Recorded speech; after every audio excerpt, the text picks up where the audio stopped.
Hey everyone, welcome to decode government exam. So आज हम यहाँ पर टॉपिक को डिस्कस करेंगे। वो है झारखंड गवर्नमेंट ने रिसेंटली एक बिल पास किया जिसमें उन्होंने जो इंदिरा सहानी जजमेंट है जिसमें 50% का एक मैंडेट फिक्स किया था कि 50% से ज्यादा SC ST OBC को रिजर्वेशन नहीं दिया जाएगा, उसको वो बिल वायलेट करता है। अब इंदिरा सहानी केस में ये बोला, मगर फिर भी झारखंड सरकार ने जो है इसको पास किया और अभी सरकार 77% रिजर्वेशन यहां पर प्रोवाइड कर रहे हैं। और इस बिल को झारखंड सरकार ने 9th schedule of the constitution के अंदर रखा है। हमारे देश में कितने शेड्यूल हैं? तो टोटल 12 शेड्यूल हैं। उसके अंदर एक 9th शेड्यूल आता है और 9th शेड्यूल के अंदर स्पेसिफिकली वो कानून रखे जाते हैं जिनको हमें जुडिशियल रिव्यू में नहीं ले जाना, यानी कि जिनको सुप्रीम कोर्ट के रूलिंग के हिसाब से नहीं करना है, उनको रखते हैं। ऐसा ही सेम कानून तमिलनाडु सरकार ने बनाया था जिसमें 69% रिजर्वेशन स्टेट को दिया जाता है as part of a schedule. अब देखिए, ये जो शेड्यूल है, क्या ये शेड्यूल सच में जुडिशियल रिव्यू को मना करता है? यानी कि कोई भी कानून अगर हम इसके अंदर रखते हैं तो क्या वो सच में कानून जुडिशियल रिव्यू के बाहर हो जाएगा? तो आंसर है उसका नहीं। वाई?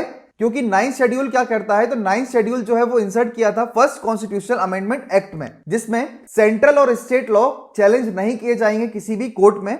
एंड करंटली 284 कानून इसके अंदर आपको देखने को मिलते हैं। पहले कॉन्स्टिट्यूशनल अमेंडमेंट एक्ट में 2 क्लॉज ऐड किए गए थे, वो थे 31A, 31B और एक और ऐड किया था, वो था 31C। तो 31A जो है वो हमें क्या करता है, प्रोटेक्शन प्रोवाइड करता है extend to classes of law, यानी कि जो भी कानून है उसके पर्टिकुलर क्लासेस का प्रोटेक्शन प्रोवाइड करता है 31A। 31B स्पेसिफिक लॉ को प्रोटेक्ट करता है। तो जो 31B है वो रेट्रोस्पेक्टिवली प्रोवाइड करते हैं। मतलब रेट्रोस्पेक्टिवली का मतलब ये होता है कि अगर कोई भी कानून 31B के तहत अंदर उसके अंदर आता है तो लॉ जो होगा वो अनकॉन्स्टिट्यूशनल हो जाएगा and they have been consider in the schedule since their commencement and वो फिर वैलिड माना जाएगा। अब देखिए, 31B जो है वो प्रोटेक्शन तो देता है, मगर IR कोहलो केस आया था 2007 में जिसमें यह बोला गया कि basic structure of the constitution जो है हमारा, अगर वो कानून वायलेट करेगा देन इन दैट केस क्या होगा, हमारे यहां पर जुडिशियल रिव्यू का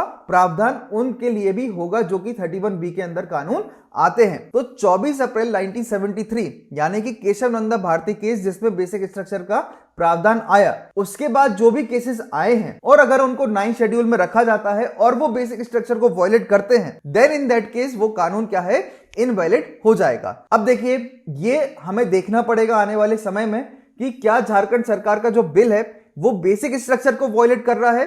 तो उनका अगर बेसिक स्ट्रक्चर को वायलेट कर रहा है तो 9th शेड्यूल के वो उसके अंदर होने के बावजूद भी वो कानून क्या है, अनकॉन्स्टिट्यूशनल हो जाएगा। So thank you so much. I hope आप सभी को ये समझ में आया होगा जो भी मैंने आपके लिए बताया है। आपको ऐसे ही छोटे छोटे टॉपिक लेकर आऊंगा जो प्रीलिम्स, मेंस और आपके लिए काफी काम आएंगे। So good bye everyone. Like share and subscribe करते रहिए डिकोड गवर्नमेंट एग्जाम।